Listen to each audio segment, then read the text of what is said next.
कि कोई जब पूछता है संत कैसे होते हैं तो कलम उठा के मैं कलाम लिख देता हूं। ये हिंदुस्तान है, आपकी तालियां बेहद कमजोर है इस हिंदुस्तान के लिए। कि कोई जब पूछता है संत कैसे होते हैं तो कलम उठा के मैं कलाम लिख देता हूँ। और जब पूछते हैं होते हैं फरिश्ते कैसे, पावन शहीदों को सलाम लिख देता हूँ। और जब पूछे कोई होते हैं फरिश्ते कैसे, पावन शहीदों को सलाम लिख देता हूँ। कि पुण्य कर्म में प्रथम कर्म जब पूछे कोई, सीमाओं के प्रहरी के काम लिख देता हूँ। और जब पूछे कोई स्वर्ग कैसा होता है तो तान के मैं सीना हिंदुस्तान लिख देता हूँ। और जब पूछे कोई स्वर्ग कैसा होता है तो तान के मैं सीना हिंदुस्तान लिख देता हूँ। मयंक शर्मा अंगार के कवि हैं, देशभक्ति के कवि हैं, ओज के कवि हैं, विचारधारा के कवि हैं। इतनी कम उम्र में, जिस उम्र में उन्हें इश्क मोहब्बत प्यार की शायरी लिखनी चाहिए थी, उन्होंने देशभक्ति का रास्ता चुना। और अगर कोई बेटा छत्तीसगढ़ की माटी का देशभक्ति का रास्ता चुनता है, अंगार को अपने शब्द देता है, वीर रस की कविताएं रखता है, शौर्य को गाता है, तो आसमान तक तालियों से उसका स्वागत करिए। दुर्ग से हमारे बीच आए मयंक शर्मा।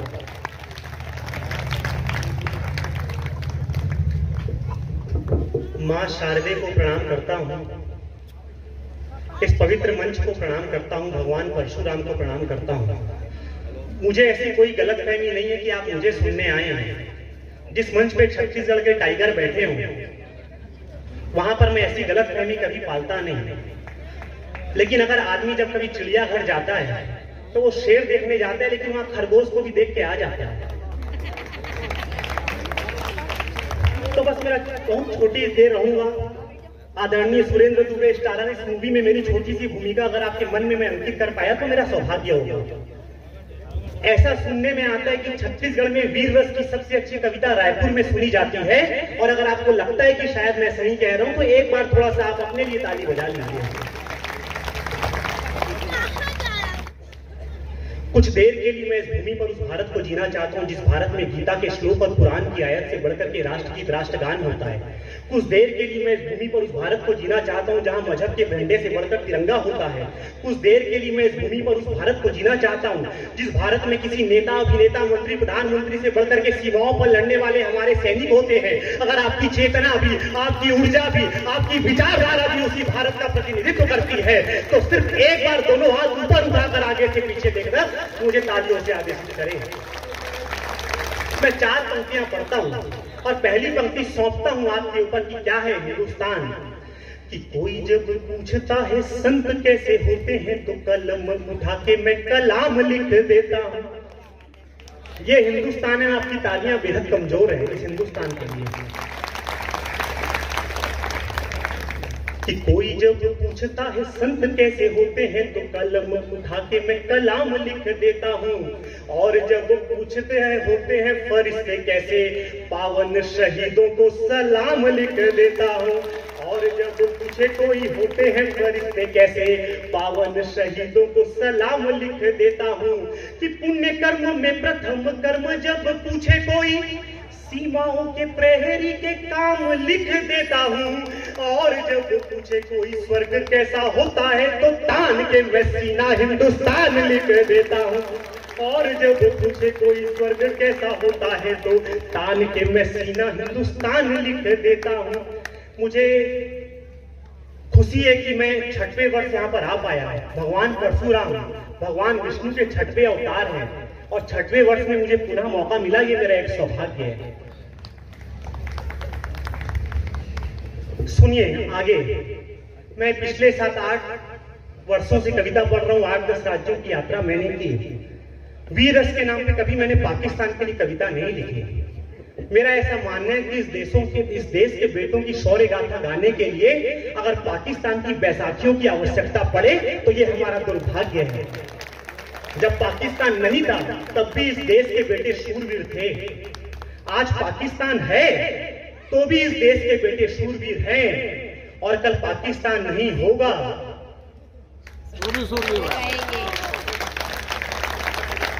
शायद दिल्ली में बैठे दोनों गुजरातियों की इच्छा शक्ति देखकर ऐसा मेरा अनुभव होता है कि शायद ऐसा हो जाए कि ना हो, तब भी बेटे सुखी रहूंगे। यह देश भारतीय जनता पार्टी का घोषणा पत्र नहीं है, यह देश भारतीय राष्ट्रीय कांग्रेस का घोषणा पत्र नहीं है, यह देश आम आदमी पार्टी का घोषणा पत्र नहीं है। जब एक मां अपने जिगर के टुकड़े को सरहद पर आतंक की हवाओं के बीच भेजती, तब इस देश का निर्माण होता है। जब एक हनुमथप्पा अपने आप को 35 फीट बर्फ के नीचे इसलिए दबा लेता है कि आकाश की अनंत ऊंचाइयों पर तिरंगा लहराता रहे, तब इस देश का निर्माण होता है। मैं 4 पंक्तियां पढ़ता हूं कि शीश को कटाने और काटने का प्रण लिया, कि शीश को कटाने और काटने का प्रण लिया, प्रण किसी हाल तोड़ते नहीं थे लाडले। कि शीश को कटाने और काटने का प्रण लिया, प्रण किसी हाल तोड़ते नहीं थे लाडले। और युद्ध बीच सिंह सीधा हार मारते, सपूत कदमों को कभी मोड़ते नहीं थे लाडले। कि वीरता के नए प्रतिमान गढ़ते रहे हैं और कायरता कभी ओढ़ते नहीं थे लाडले। और गोलियों के आगे सीना तान के खड़े रहे हैं, हाथ से तिरंगा छोड़ते नहीं थे लाडले। गोलियों के आगे सीना तान के खड़े रहे हैं, हाथ से तिरंगा छोड़ते नहीं थे लाडले। और ये हमारे शौर्य को जीने का दिन है मेरे भाई। आप किसी भाजपा कांग्रेस को भूल जाइए कुछ देर के लिए।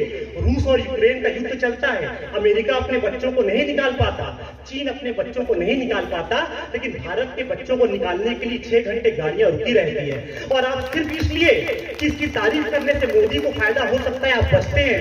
भूल जाइए कुछ देर के लिए झंडे को।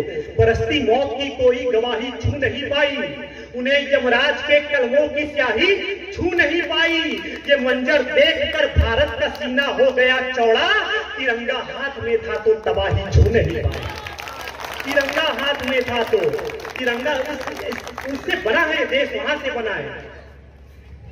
कि काल के कपाल पर ठोक कर ताल लाल, हमने सुना था जब मैं छोटा था, स्कूल में जब मैं पढ़ता था, आज तो मैं कॉलेज में पढ़ा रहा हूं, तो मुहावरों में प्रयोग करने आता था कि घर में घुसकर मारना किसे कहते हैं। हमें बड़ा सोचना पड़ता था।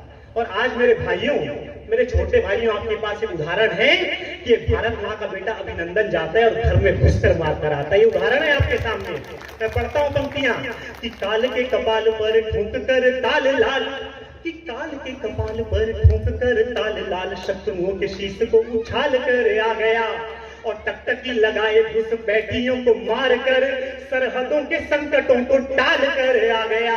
कि जिन्हें हथियारों वाली भाषा जाननी थी, उन्हें एक झटके में ही हलाल कर आ गया। और लाल के ललाट की ये लालिमा बता रही है, लाल रणभूमि लाल लाल कर आ गया। लाल के ललाट की ये लालिमा बता रही है और लाल रणभूमि लाल लाल कर आ गया। और ये ताकत उसे सौंपता कौन है? ये ताकत उसे सौंपते हैं यहाँ बैठी माताएं, यहाँ बैठी बहनें, यहाँ बैठे पिता, उनके भाई। कि सरहदों से जंग का बुलावा जब आया मुझे, कि सरहदों से जंग का बुलावा जब आया मुझे, भाइयों ने मेरे बड़ी धूम से विदा किया। और पापा ने कहा कि लाल नाक तू कटाना नहीं, हौसला बढ़ा के बड़ी धूम से विदा किया। और भाभी बीवी बहना ने पहले तो निहारा मुझे, कि भाभी बीवी बहना ने पहले तो निहारा मुझे, और साथ थोड़ा दूर घूम के विदा किया। कि मौत से ही पहले मुझे मोक्ष मिल गया था, जब माँ ने मेरा माथा चूम के विदा किया।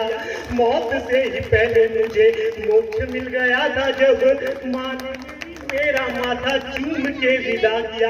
मैं प्रणाम करता हूँ आपकी चेतनाओं को। जब बेटा युद्ध में जाता है, पूछता है कि माँ युद्ध होने वाला है, तेरी कोई इच्छा है तो बता दे। माँ कहती लाडले मेरी कोई इच्छा नहीं है। इस देश ने बहादुर शाह जफर के बेटों का इतिहास देखा है, इस देश ने गुरु गोविंद सिंह के बेटों का इतिहास देखा है। मेरे लाडले मेरी एक ही इच्छा है, अगर युद्ध होता है तू गोली अपनी छाती पर खा के आना, अपनी पीठ पर गोली खा के मत आना मेरे लाडले, सिर्फ ये मेरी इच्छा है। तो बेटा क्या जवाब भेजता है पहुंचे कि शत्रुओं से कोई समझौता न करूंगा कभी, कि शत्रुओं से कोई समझौता न करूंगा कभी, चेहरे पे मेरे स्वाभिमान देख लेना तू। कि शत्रुओं से कोई समझौता ना करूंगा कभी, चेहरे पे मेरे स्वाभिमान देख लेना तू। और शौर्य वाली तालिका बनेगी जब देश में माँ, कि शौर्य वाली तालिका बनेगी जब देश में माँ, तेरे लाडले का होगा नाम देख लेना तू। युद्ध से कदम कभी पीछे ना हटाऊंगा माँ, कि खंडित न होगी तेरी शान देख लेना तू। और आऊंगा तिरंगा ओढ़ द्वार पे मैं माँ, जो तेरे छाती पे माँ गोली का निशान देख लेना तू। आऊंगा तिरंगा ओढ़ द्वार पे मैं माँ, जो तेरे छाती पे माँ गोली का निशान देख लेना तू। और मेरे दोस्तों, मेरे भाइयों, मत करिए भाजपा कांग्रेस, मत करिए भगवा हरा, ये हिंदुस्तान है साहब। इस देश के लिए कितने लोगों ने कुर्बानियां दी है। कभी आपने सुना है किसी देश को बोला जाता है अमेरिका माता, ऑस्ट्रेलिया बाप, न्यूजीलैंड चाचा? अभी सुना है आपने? कभी नहीं। केवल इस देश को बोला जाता है भारत माँ। यह देश हमारी माता है साहब। और अगर आपकी कोई माँ को गाली बके तो जो दर्द आपको होता है वही दर्द तब भी होना चाहिए जब कोई इस देश को गाली बकता है। तो दर्द आपको उस समय भी होना चाहिए। कि कोई इस देश को बकेगा अगर गालियां तो, कि कोई इस देश को बकेगा अगर गालियां तो, कैसे मेरे खून में उबाल नहीं आएगा। और काल के कपाल पर ठोक देंगे ताल लाल, काल ये न सोचे तेरा काल नहीं आएगा। और कितनी ही माओ ने कलेज दान कर दिए हैं, क्या हुआ जो लौट तेरा लाल नहीं आएगा। और बूंद बूंद रक्त की चढ़ा दूंगा माँ भारती पे, अम्मा तेरे दूध पे सवाल नहीं आएगा। बूंद बूंद रक्त की चढ़ा दूंगा माँ भारती पे, अम्मा तेरे दूध पे सवाल नहीं आएगा।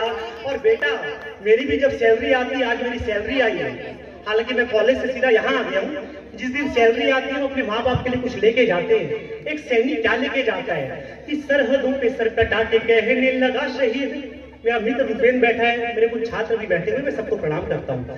कि सरहदों पे सर कटा के कहने लगा शहीद, बाप तेरे नाम को सफल कर आया हूँ।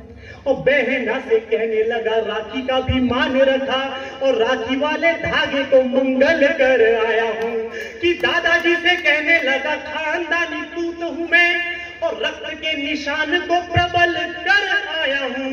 और कहती थी माता दूध जल नहीं कर देना, आज तेरा दूध गंगा जल कर आया हूँ। कहती थी माता दूध जल नहीं कर देना, आज तेरा दूध, मैं आपके आंसू को प्रणाम करता हूँ माता जी। कहती थी माता दूध जल नहीं कर देना, आज तेरा दूध गंगा जल कर आया हूँ, आज तेरा दूध गंगा जल कर आया।